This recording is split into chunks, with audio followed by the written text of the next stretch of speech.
Give me a walk around again. 6 SA15s on 6 cab 1600s. Half of them or one on each? One on. One on? Yeah. What does it meter? 154 sealed. 154 sealed? Yeah. It's pretty good.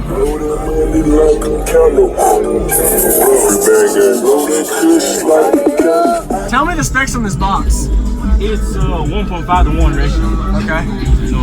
And the tuning? 43. 43? How low can you play? Comfortably like 26. 26. Still, that's pretty good though. Yeah. And you play up to like what, 55? 55, 60. 60? Nice. You got one more song for me? Yeah. Appreciate it. Whew. When did you break this? At the car lot show. Oh, okay.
Is that clipping or is that just playing them? It's playing. Playing them? Okay. I was going to say, because I don't really smell them, they just get hot from taking the power. They've seen like twice already the power. Hey, and you haven't blown any yet, you've just been slapping them for what, a year or two now? The entire year.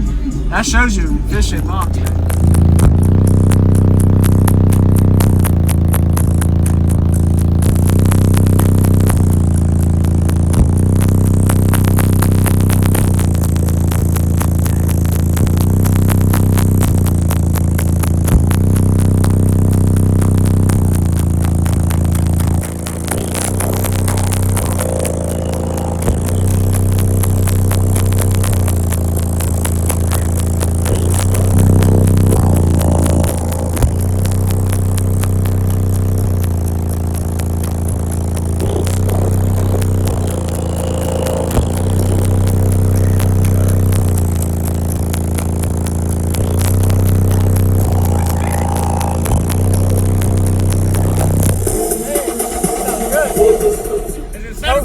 Yeah, cone area, man. Cone area is king. Yeah.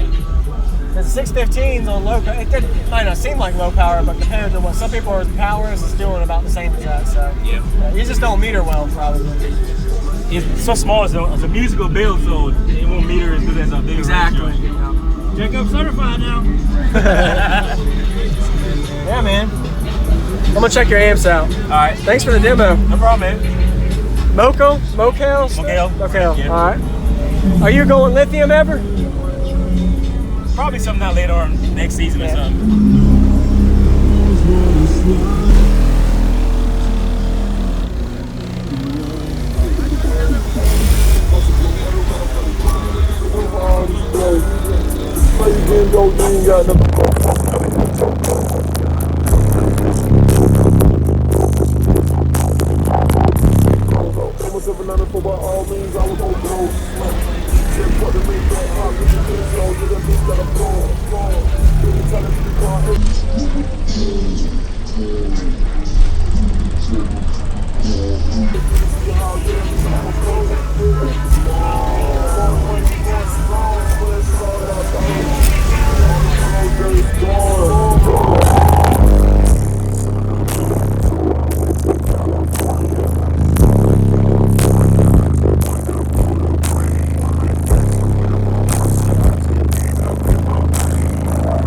Feel the power, blow that money every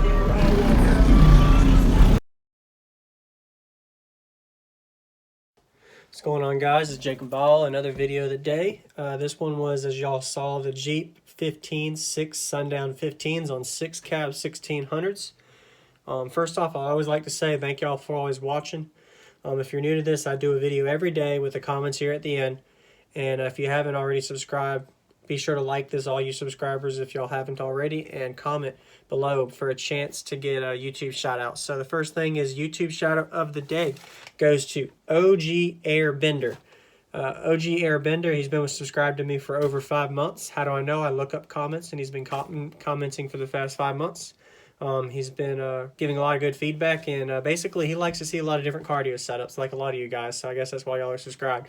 So there's your comment, shout out for the day there, OG Airbender. Thanks for watching, everybody. Thanks for watching. All right, so let's go ahead and start a little discussion on this system. The first thing I wanted to mention was, are these considered budget amps, budget subs? What do I consider budget? So normally when it comes down to budget, it's different from person to person. I would consider budget if you compare 20 brands and for amplifiers or subwoofers, for example. You got to go by the motor, or you got to go by basically power per dollar. So a cab 1600 he was running, those run what, $180, $200. So I mean, he's basically getting almost $1 per watt. While if you look at some of these other brands, 1500 or 2K amp could be over $220 to $250 or more. So I would consider this one more budget friendly, this amplifier he was running. Because of the fact that it's basically a lower power dollar per dollar value. Power dollar per watt. I don't know if that makes sense. In general, maybe a 1600 watt amp is a lot. It's not budget friendly to someone's pocket, but if you go by the watts per dollar power, then maybe it's a little more budgetable for that amplifier. So now down for the subwoofers he was running, their Sundown SA 15s. SA Sundown is basically their lower budget level line. It's not their lower class. I think the E-Series is their lowest. But those are running around, I think, $200. Those are probably not as budget to me versus other competitors doing the same. I think they're rated at 800 watts. And that goes to my next question. Basically, he's running 1600 watt amp to every subwoofer. So they're rated at 800 watts, but he's giving him a 1600 watt amp. So that's double what he has rated on the subwoofers for what amps he's running on them. So I want to make a little discussion on this. It is better for you to run an amplifier larger for your subwoofer than the subwoofer rating. For example, your subwoofer is rated for 800 watts. Don't get an 800 watt or 1000 watt amplifier. Unless you don't have the money, then go for it. But the reason I'm saying this is he's running a lot more efficient because he's probably running these amplifiers not full tilt when he's demoing, so he's not going to be clipping. He's not going to have dirty power. Even if his voltage drops, it's not going to be voltage drop from clipping or dirty power. It's going to be clean power. It's going to give a good signal to your subwoofers, and then you could clamp and you could give them the power that you're going to be given for it.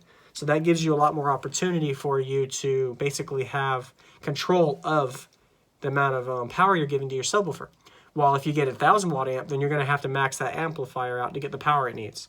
So I hope that makes sense for some of you guys that might answer the question. I've had a couple of guys ask me, what kind of amp should I get? What size amp should I get for the subwoofer? Basically, just do a simple math equation. 1.5 times your power. If the subwoofer is rated at 1000 watts, get a 1500 watt amp. That way you don't ever have to max it out. That's basically the way I look at it, if you can financially afford it. If your amplifier is giving 1500 watts or 2000 watts on 215s, it's going to be fine, but there's going to be a point to where you're going to want to put more power to it than what the amp's given. So why not go big at the start?